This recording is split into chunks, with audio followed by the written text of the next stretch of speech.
خلينا بقى نتكلم عن شخصيتك في الفيلم. احكي لنا عنها اكتر للناس اللي ما حضرتش العرض او الفيلم لسه ما نزلش السينمات. ايوه، هو الدكتور يوسف ده دكتور في معهد سينما، وهو اصلا راجل مهندس في الديكور او فنان ديكور يعني انترناشونال. هو بيشتغل كان في المانيا ورجع مصر مؤخرا عشان يدرس في المعهد. عنده سر كبير في حياته او ازمه كبيره في حياته مخليه منغلق على نفسه، ثم بيبتدي يحتك بقى بالطلبه، وبيبتدي يخش في وسط علاقة ولد وبنت كده، وبتبتدي الأحداث بقى تمشي، تتكشف فيها مفاجآت يعني، وبيحصل فيها تحولات بقى في الشخصية وفي الشخصيات كلها طيب احكي لنا عن الحتة الميوزيكال اللي في الفيلم اللي انت فيها بترقص وبتغني وكانت حلوة جدا، بس يعني ممكن الناس تشوف ان هو ده كان حاجه جديده وممكن كان يبقى ريسك بالنسبه لي. هي بص، هي حاجه جديده شور، بس انا راجل، انا خريج معهد فنون مسرحيه،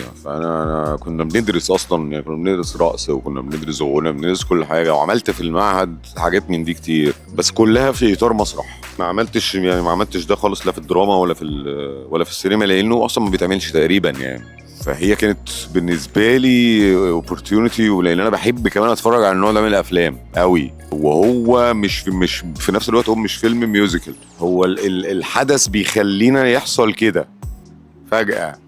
فانا الاول كنت بس فكره ان انا اغني دي وفي فيلم وكده، بصراحه كنت خايف منها شويه، بس لما سمعت الاغنيه ولقيت ان هي اصلا تمثيل قوي، مش فكره غنى بس وكده، والرقص برضو البنت شاطره قوي، ايمي روزيه الكوريوجرافي اللي عامله لنا الرقصات، فحسيت انه ايه ده، ده جديد، وانا دايما بحاول اعمل حاجه جديده وبحاول اقدم حاجات جديده، فقلت لا يلا، مش حاسه ريسك، لان انا طالما انا مبسوط انا دايما بقيسها كده، طالما انا مبسوط وانا بسمع ده وانا بشوف ده يبقى الناس هتتبسط. طيب بما ان انت بتحب تعمل حاجات جديده دايما، ايه حاجه انت لسه ما عملتهاش انت متطلع ان انت عايز تعملها؟ لا، حاجات كتير قوي قوي. اولا انا نفسي اشتغل مسرح واكتر من كده يعني، انا نفسي اعمل هاملت مثلا، كنت هعمل فعلا المشروع ده من 2-3 بس لسه الظروف مش سامحه قوي.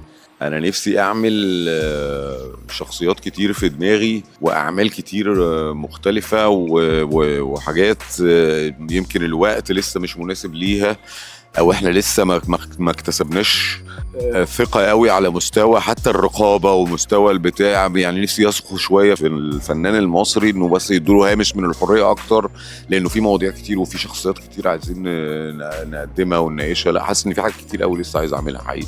وانا بتفرج على الفيلم لما اتعرض كان باين قوي ان الكيمستري ما بينك وما بين عمر وما بين ميان كانت كبيرة قوي، كانت واضحة جدا في المشاهد. ازاي قدرتوا بقى تعملوا الكيمستري دي في وقت قصير قوي؟ عشان احنا اول ما اتعرفنا على بعض، بص هو الفيلم هو مثلث، فالناس دي طول الوقت مع بعض. فالشركه اللي عملت حركه بصراحه، هي كانت حركه ذكيه جدا، ان هي احنا بدانا بروفات الفيلم هنا في الجونه يعني، هم جابوا لنا مكان وقعدنا كلنا مع بعض بنشتغل زي معسكر كده. فاحنا في الاول على فكره كنا طاقشين في بعض شويه، لان كل واحد عنده وجهه نظر وكل واحد شايف الفيلم بشوفه وكل واحد شايف شخصيه التاني بطريقه وكده. فلحد ما المخرجه نظمت ده وقعدت مع كل واحد لوحده بقى وفهمت كل واحد هي اصلا عايزه تعمل ايه، الموضوع تحول لان احنا بقينا فاميلي حقيقيه، ولو حد عنده حاجه لحد يقولها له، ولو كل واحد عايز التاني يبقى احسن منه اصلا. وهم الحقيقه شباب كلهم طاقه ومخلصين قوي للعمل، وانا بحب كده، وانا من النوعيه دي. فبقى يعني لا، انا مبسوط بيهم كمان قوي، وحاسس ان احنا فدنا بعض، كلنا فدنا بعض.